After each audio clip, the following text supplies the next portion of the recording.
Hello everyone! So this is Edmond Mindaros, channel isang content creator at gumagawa ng mga tutorials katulad ng laptop, PC troubleshootings, mobile device troubleshootings at marami pang ibang klaseng tutorials na sinishare ko dito sa aking channel. At sa video ito ay pag-uusapan natin at igagay ko kayo on how to find videos with remove product tags on YouTube affiliate program. Kung isa ka sa naka-join sa YouTube affiliate program, so dapat alam mo yung YouTube affiliate programs community guidelines para maiwasan natin dito yung penalties at hindi ma-remove yung ating YouTube affiliate, mga kaibigan. Okay? So kung hindi mo kabisado kung paano ba hanapin yung mga videos mo na nilagyan mo ng product at ni-remove ni YouTube dahil ito ay lumabag sa kanyang YouTube affiliate community guidelines, ang video ito ay makakatulong sa iyo as your guide. Kaya wag na natin patagalin at start na natin. So, ang next step ay kailangan mo lang i-open dito yung YT Studio. So, ito yung gagamitin natin para mas madaling makita natin yung mga videos. Okay, so click mo lang dito yung YT Studio. At once na-open mo na dito yung ating YT Studio, so dito lang sa baba ay kailangan mo lang i-select dito yung Content tab and then click mo lang. At dito lang sa ating Content tab, dito lang sa taas, so may mga option settings dito na kailangan natin i-select. So kailangan mo lang mag-slide, okay? So hanapin mo lang dito yung product. Okay, so dito sa taas, select mo lang dito yung product and then click mo lang yan.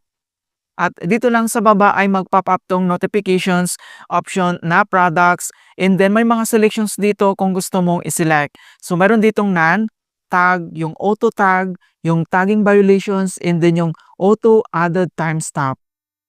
Okay, so since titignan natin dito yung ating tagging violations sa videos natin, kailangan mo lang i-check tong box. So check mo lang dito yung tagging violations and then i-click mo lang dito yung apply. Okay, so click mo lang.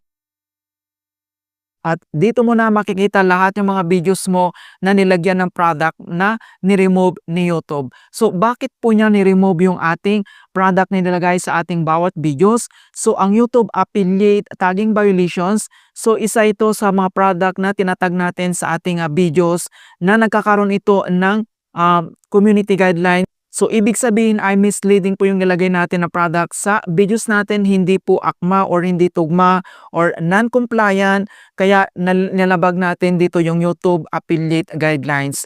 So, hindi po nakikita sa videos natin yung nilagay natin ng product dito, kaya po siya ni-remove. Di ba minsan dino-double check mo yung videos mo and then may makikita ka na lang doon na naka-highlights na kulay red. So, ibig sabihin, remove yung product doon dahil hindi po tugma yung nakikita sa videos natin na sa nilagay natin na YouTube affiliate product tags, mga kaibigan. Kaya ganun po nagkakaroon tayo dito ng tagging violations. So, iwasan natin maglagay ng mga product na hindi akba or hindi nakikita doon sa videos natin para maiwasan natin dito yung penalties at hindi ma-remove yung ating YouTube affiliate, mga kaibigan. Dahil once nagkaroon tayo dito ng multiple na penalties, i-remove ni YouTube yung affiliate natin dito, sayang naman.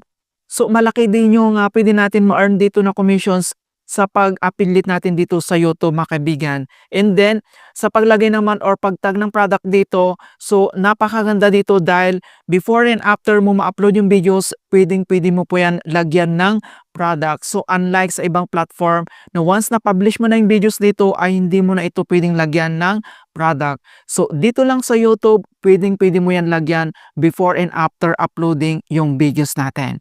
Right? So, makita mo na dito yung tagging violations and then makikita mo lahat yung videos mo dito na nilagyan ng product na ni-remove ni YouTube dahil lumabag tayo sa community guidelines or yung tinatawag na tagging violations, mga kaibigan.